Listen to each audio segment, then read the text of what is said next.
Most people assume wealthy individuals keep large amounts of cash because they are overly cautious, emotionally detached, or simply unwilling to invest aggressively, but the deeper reason is usually tied to how uncertainty changes once a person becomes financially responsible for increasingly complex systems.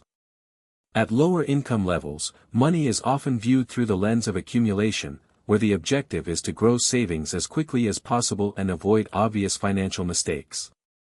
As wealth increases, however, the objective gradually shifts away from maximizing returns at all times and toward maintaining stability across unpredictable economic environments, because the larger a financial structure becomes, the more damaging forced instability can be. This is why many wealthy individuals begin treating liquidity not as wasted opportunity, but as a form of strategic protection. Cash reserves reduce dependence on timing, reduce vulnerability to market volatility, and reduce the likelihood of being forced into bad decisions under pressure. In practical terms, cash changes the emotional experience of uncertainty. Someone with no reserves experiences every disruption as an emergency, while someone with deep liquidity experiences the same disruption as a temporary inconvenience. The external event may be identical, but the psychological consequences become completely different. One of the most misunderstood concepts in personal finance is the relationship between cash and optionality. Most financial advice focuses almost entirely on maximizing efficiency, which usually means minimizing idle cash and aggressively deploying capital into investments. On paper, this approach appears mathematically optimal because invested money historically compounds faster than cash sitting in reserve. What this logic ignores is that human lives do not unfold under perfect laboratory conditions. Real economies move in cycles, employment conditions change unexpectedly, industries become unstable, asset prices collapse without warning, and periods of financial stress often arrive precisely when liquidity becomes hardest to obtain. During economic downturns, access to cash becomes disproportionately valuable because opportunities and risks both expand simultaneously. Businesses fail, assets become discounted, layoffs increase, credit tightens, and emotional decision-making spreads throughout the economy. Individuals who lack reserves often become forced sellers during these periods, liquidating investments, taking on expensive debt, or accepting unfavorable financial terms simply to maintain stability. Those with large cash positions, however, operate under entirely different psychological conditions because they are not negotiating from desperation. Historically, this pattern appears repeatedly across financial crises. During recessions, people who relied heavily on leverage or remained fully exposed to illiquid assets often suffered the greatest long-term damage, not necessarily because their investments were permanently worthless, but because they lacked the liquidity required to survive the temporary disruption. The issue was not always investment quality. The issue was survival time. Financial endurance matters more than most people realize because markets frequently recover after panic periods, but only those who avoid forced collapse remain positioned to benefit from that recovery. This creates a paradox that becomes more visible at higher wealth levels. Once basic financial survival is secured, maximizing returns no longer becomes the only priority. Protecting continuity becomes equally important. A wealthy business owner, investor, or entrepreneur may willingly accept lower short-term returns in exchange for higher resilience because resilience preserves future decision-making power. In this framework, cash reserves function less like inactive money and more like stored flexibility. There is also an important behavioral dimension to liquidity that rarely gets discussed openly. Human decision-making changes dramatically under financial pressure.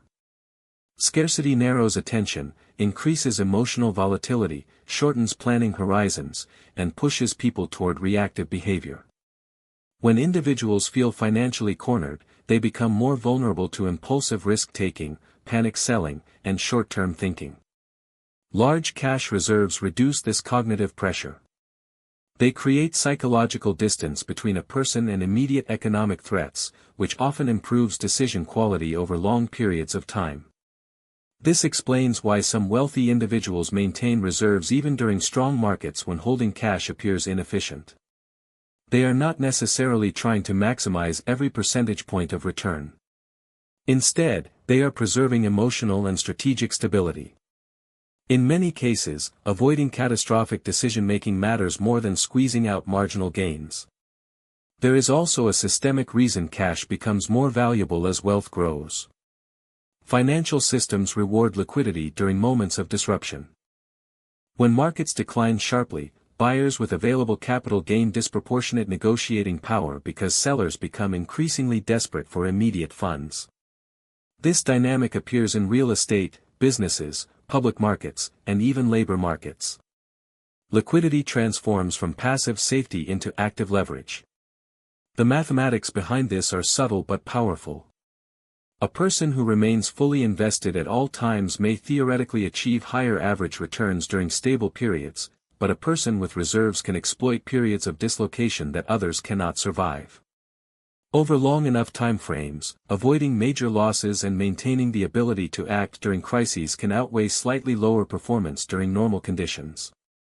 This is why many wealthy individuals quietly optimize around durability rather than visible aggressiveness. They prioritize surviving multiple economic cycles without being forced into structural weakness. They understand that financial destruction rarely arrives all at once through dramatic collapse. More often, it arrives through chains of forced decisions created by insufficient liquidity. At the psychological level, large cash reserves also create a less visible form of freedom. They reduce dependency on any single employer, market condition, client, or economic outcome. People with little liquidity often become trapped by the need to maintain continuous income at all costs. This dependency influences career decisions, risk tolerance, negotiation ability, and even personal identity. Cash reserves weaken that dependency by extending time horizons. Time itself becomes an asset. A person with substantial reserves can tolerate uncertainty longer, wait for better opportunities, refuse unfavorable terms, and recover from mistakes more effectively. In many ways, this is the real function of liquidity. It purchases time, flexibility, and emotional stability within systems that constantly pressure people into urgency.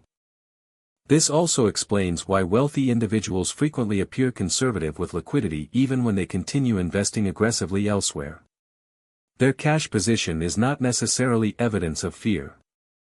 Often, it reflects an understanding that survival and optionality are foundational to long-term financial power. Without liquidity, even strong assets can become liabilities during unstable periods. Ultimately, the hidden reason wealthy people keep large cash reserves is not because cash itself generates extraordinary returns. It is because liquidity protects independence, extends decision-making capacity, and reduces vulnerability to forced behavior during periods of economic stress. In financial systems defined by uncertainty, optionality itself becomes one of the most valuable assets a person can own.